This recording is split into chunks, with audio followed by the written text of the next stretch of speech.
নাহমাদুহু ওয়া নুসাল্লি আলা রাসূলিহিল কারীম আম্মা বা'দ। কোরআন গবেষণার সূরা নাস এর দ্বিতীয় পর্বে আপনাদের স্বাগতম। আমরা সূরা নাসের প্রথম পর্বে মৌলিকভাবে তিনটে বিষয় আমরা জেনেছিলাম। এক নম্বর ছিল যে এই সূরার প্রত্যেকটা আয়াতের শেষ হরফ হলো শিন, যেমন কুল আউযু বিরাব্বিন নাস, সিন, মালিকিন নাস, ইলাহিন নাস, মিন শাররিল ওয়াসওয়াসিল খান্নাস, আল্লাযী ইউওয়াসওয়িসু ফি সুদুরিন নাস মিনাল জিন্নাতি ওয়ান নাস। প্রত্যেকটা আয়াতের শেষ হলো শিন। এটাকে বালাগাতের ভাষায় বলা হয়েছিল রিআয়াতুল ফাওয়াসিল। এটার মাধ্যমে এটা তেলাওয়াত এবং শোনার মধ্যে একটা সৌন্দর্য আসে, একটা স্বাদ আসে এবং এটাকে মুখস্থ করতে সহজ হয়। দুই নম্বর বিষয় যে এই ছোট্ট একটি সূরা, কয়েক লাইনের সূরার মধ্যে আল্লাহ রাব্বুল আলামিন নাস শব্দটা 5 বার এনেছেন। নাস মানে মানুষ। তো এই অথচ একবার নাম উচ্চারণ করে পরবর্তীতে তার জন্য জমির ব্যবহার করতে হয়, কিন্তু আল্লাহ রাব্বুল আলামিন জমির ব্যবহার না করে 5 বারই নাম ব্যবহার করেছেন, যেটাকে বলা হয় বালাগাতের ভাষায় আল ইজহার মাকাম আল ইজমার, জমির স্থানে জহির ব্যবহার করা। এর মাধ্যমে আল্লাহ মানুষকে সম্মানিত করেছেন। মনে করেন বাংলাদেশের প্রধানমন্ত্রী তার 5 মিনিটের বক্তব্যের মধ্যে আপনার নাম একবার উচ্চারণ করেছে, তাহলে আপনি বাংলাদেশে কতটা ভাইরাল এবং কতটা সম্মানিত হবেন। যদি তিনি 5 মিনিটের বক্তব্যে আপনার নাম 5 বার 6 বার উল্লেখ করেন, তাহলে আপনি কতটা সম্মানিত, কতটা ভাইরাল হবেন। এরকম বর্তমানে সুপার পাওয়ার ধরা হয় আমেরিকা, তার প্রেসিডেন্ট ডোনাল্ড ট্রাম্প যদি তার 5 মিনিটের বক্তব্যে আপনার নাম একবার উচ্চারণ করে, তাহলে সারা পৃথিবীতে আপনি কতটা ভাইরাল, কতটা সম্মানিত হবেন।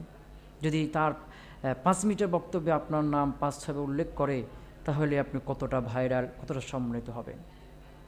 তো আল্লাহ রাব্বুল আলামিন, যিনি আসমান জমিনের সৃষ্টিকর্তা, সূর্য চন্দ্র, অগণিত নক্ষত্র, পাহাড় পর্বত, গাছগাছালি, জীবজন্তু, আগুন পানি বাতাস, এই পুরো মহাবিশ্বের যিনি সৃষ্টিকর্তা, তিনি তার অগণিত সৃষ্টির মধ্যে মানুষের কথা মাত্র কয়েক লাইনে 5 বার উল্লেখ করে মানুষকে আল্লাহ কতটা সম্মানিত করেছেন একটু অনুমান করেন। যেমনটা তিনি ফেরেশতাদেরকে আদম আলাইহিস সালামকে সিজদা করার মাধ্যমে তিনি সম্মানিত করেছিলেন। এটা ছিল দ্বিতীয় বিষয়, যে আল্লাহ 5 বার মানুষের নাম উল্লেখ করে আল্লাহ মানুষকে সম্মানিত করেছেন। 3 নম্বর ছিল যে এখানে একটি বিষয় থেকে আশ্রয় চাওয়ার জন্য আল্লাহর 3টি সিফাতি নাম উল্লেখ করা হয়েছে। সেটা হলো কি, যে মানুষ এবং জিনদের মধ্যে থেকে যারা মানুষকে খারাপ বুদ্ধি দেয়, কুমন্ত্রণা দেয়, এদের ক্ষতি থেকে আশ্রয় চাওয়ার জন্য আল্লাহর 3টে সিফাতের নাম রব্বিন নাস, মালিকিন নাস, ইলাহিন নাস, এই 3টে সিফাত এখানে উচ্চারণ করা হয়েছে। এর মাধ্যমে এই বিষয়টার ভয়াবহতা বোঝানো হয়েছে, যে কুমন্ত্রণা, মনের ভিতরে যে কুমন্ত্রণা। মনে করেন আপনি গভীর রাত্রে বের হয়েছেন প্রস্রাব পায়খানা বা বিভিন্ন প্রয়োজনে, এখন বাড়ি ফেরার সময় মনে হচ্ছে পিছন দিয়ে কিছু আসছে, অথচ কিছুই নেই। এটা হলো মনের ওয়াসওয়াসা। আপনার মনে করেন যে আপনার সাইডে কোনো একটা ব্যথা হয়েছে, কেউ আপনাকে বলে দিল যে কিডনির সমস্যা হলে এরকম ব্যথা হয়। এই যে আপনার মনে ওয়াসওয়াসা ঢুকে গেল, মনে হয় আমার কিডনিতে কোনো সমস্যা হয়েছে। এখন ভালো না হলে আপনার মনে হয় যে কিডনির সমস্যা আছে, ওষুধ খেয়ে ভালো হয়ে গেছে, তারপরে মনে হয় আমার কিডনিতে কোনো সমস্যা আছে। কোনো সময় ব্যথা যদি আবার উঠে, মনে হয় এই যে আবার কিডনির সমস্যা। মানে এই যে ওয়াসওয়াসাটা আপনার ভিতরে থেকে যায়, যে আপনাকে দুর্বল করে দেয়। এই ওয়াসওয়াসা কুমন্ত্রণার কারণে স্বামী স্ত্রীর মধ্যে দ্বন্দ্ব বাঁধে। এই সন্তানকে ওয়াসওয়াসা কুমন্ত্রণা দিয়েই পিতার বিরুদ্ধে খেপিয়ে তোলা হয়। ওয়াসওয়াসা কুমন্ত্রণা দিয়ে সমাজকে বিশৃঙ্খল হয়। ওয়াসওয়াসা কুমন্ত্রণা অত্যন্ত খারাপ একটা জিনিস। এটা থেকে আশ্রয় চাওয়ার জন্য আল্লাহ 3টা সিফাত ব্যবহার করে আল্লাহ এটার ভয়াবহতা বুঝিয়েছেন। আজকে এটা ছিল 3 নম্বর। দ্বিতীয় পর্বে নতুন খুব চমৎকার যে একটা বিষয়, রহস্য এখানে রয়েছে, সেটা হলো আল্লাহ রাব্বুল আলামিনের প্রথম যে সিফাত এখানে বলা হয়েছে রব্বিন নাস, তিনি হলেন মানুষের রব। মানুষের রব মানে হলো যিনি শূন্য থেকে সৃষ্টি করেছেন এবং তার যা প্রয়োজন সব কিছু তিনি দিয়েছেন, তাকে দেখাশোনা করছেন, ইনি হলেন রব। যেমন মানুষকে আল্লাহ শূন্য থেকে সৃষ্টি করেছেন এবং মানুষের জন্য এই পৃথিবীতে আগুন, পানি, বাতাস, বৃষ্টি, রাত, দিন, ফসল থেকে জমি থেকে ফসল উৎপাদন, যা কিছু প্রয়োজন সব কিছুর ব্যবস্থা তিনি করেছেন। এই জন্য রব্বিন নাস, মানুষের রব। এখানে রবকে আর নাস এর দিকে ইজাফত করে বলা হলো রব, মানুষের রব। তো রবকে মানুষের দিকে ইজাফত করে আল্লাহ মানুষকে আবারও সম্মানিত করেছেন। কিভাবে? আল্লাহ কিন্তু শুধু মানুষের রব নন, তিনি সূর্যের রব, চাঁদের রব, অগণিত তারকার রব, আসমানের রব, জমিনের রব, পশু পাখি জীবজন্তুর রব, ফেরেশতাদের রব, জিনদের রব, আগুন, পানি, বাতাস, পাহাড়, পর্বত, সব কিছুর রব তিনি, পুরো মহাবিশ্বের রব তিনি।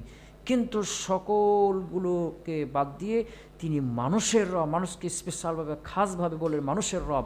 এভাবেও তিনি মানুষকে আবারও সম্মানিত করলেন এবং রবকে আন্নাসের দিকে ইজাফত করে তিনি বুঝালেন যে মানুষের একজন অভিভাবক আছেন, মানুষ অভিভাবকহীন না।